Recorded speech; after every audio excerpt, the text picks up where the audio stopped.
Hi everyone, today I'm going to show you guys how to cook a curry. It is a ground beef curry or a mince curry. You alternatively could use ground lamb or minced lamb.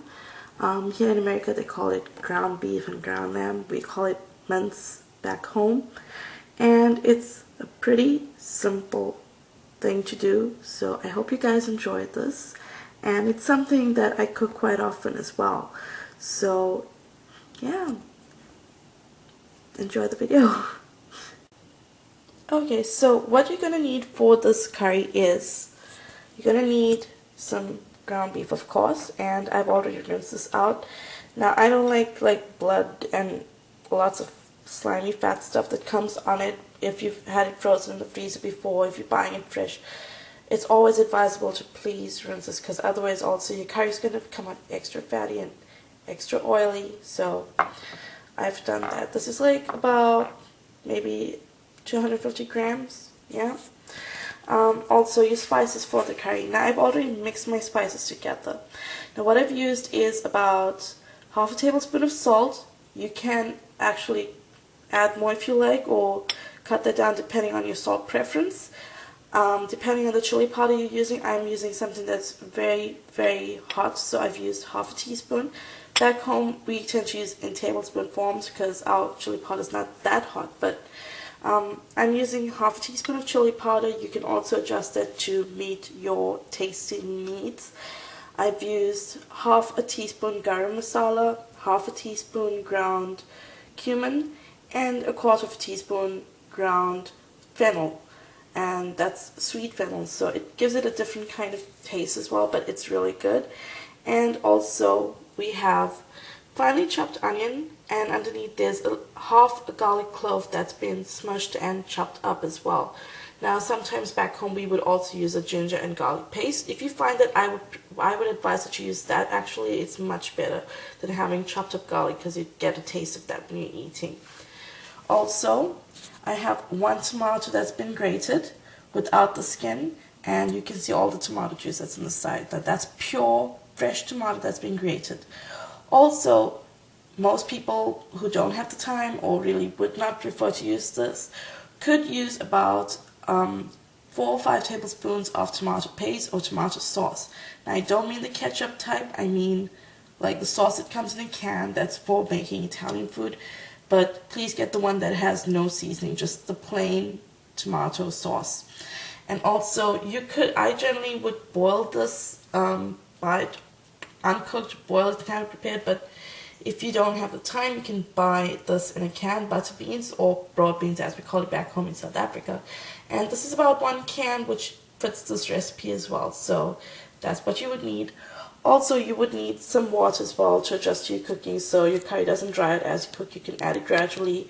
Also, it helps with your food developing more gravy. If you like a lot of gravy in your food, you need a spoon for stirring and for mixing your curry. And in here you have some cinnamon sticks as well with some anise seed. And I'm using a non-stick pot, but any pot could be used for this.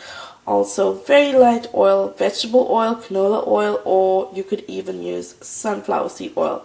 Please do not use olive oil when cooking a curry.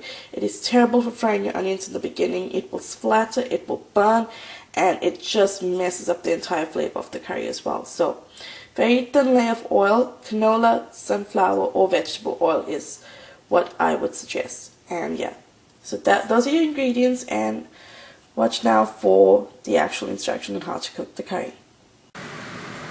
Now the other thing I should mention is when cooking this curry, if you don't want to use butter beans, you could use maybe potatoes. If you're going to use potatoes, once you follow the first step of raising the curry, I would suggest you put your potatoes in first so that it soaks up the gravy as well as the meat texture once you put the meat in. You could use peas. Also, peas are awesome when they're really soft because they come out sweet, so that too, put it in before your meat. You could put things like cabbage. You could put something like green beans. Now a lot of people don't put those, but those are things that I think would seem very great and good in curry, so you could try that. You could also put in long eggplants, slice them how, put them in there, that will come out awesome. And you could even put cauliflower. You don't have to limit yourself with the kind of vegetable you'd like to put. So you could put anything if you don't like butter beans. Now I'm using butter beans because it's convenient at the moment for this video, but also I like the way it comes out in this specific curry. So, but it's up to you guys. You pick what you like. Okay, so first you're going to heat your oil, and then you're going to put your onions and your garlic in and let it fry until it is lightly browned. Okay, now that the onions are browned, you're going to add your spices and your tomatoes. And it's going to make a loud sound. Put that up.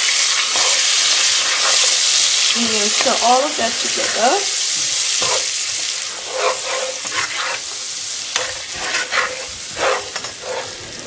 And let that cook until the tomatoes are sort of melted down from cooking. And add a little bit of water so you get some gravy as well.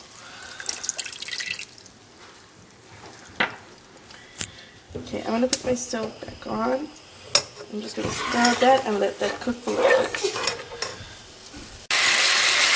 Okay, now I've added the ground beef into the gravy, and I'm going to stir it so that it's all mixed up well. And once I've done that, I'm going to let it cook for a while, gradually adding water so it doesn't dry out. And I'm going to let that cook until the meat's fully cooked.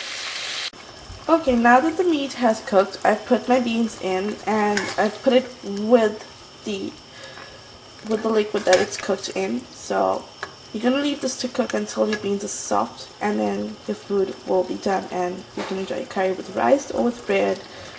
Yeah, so that's how you cook mince curry. Thanks for watching.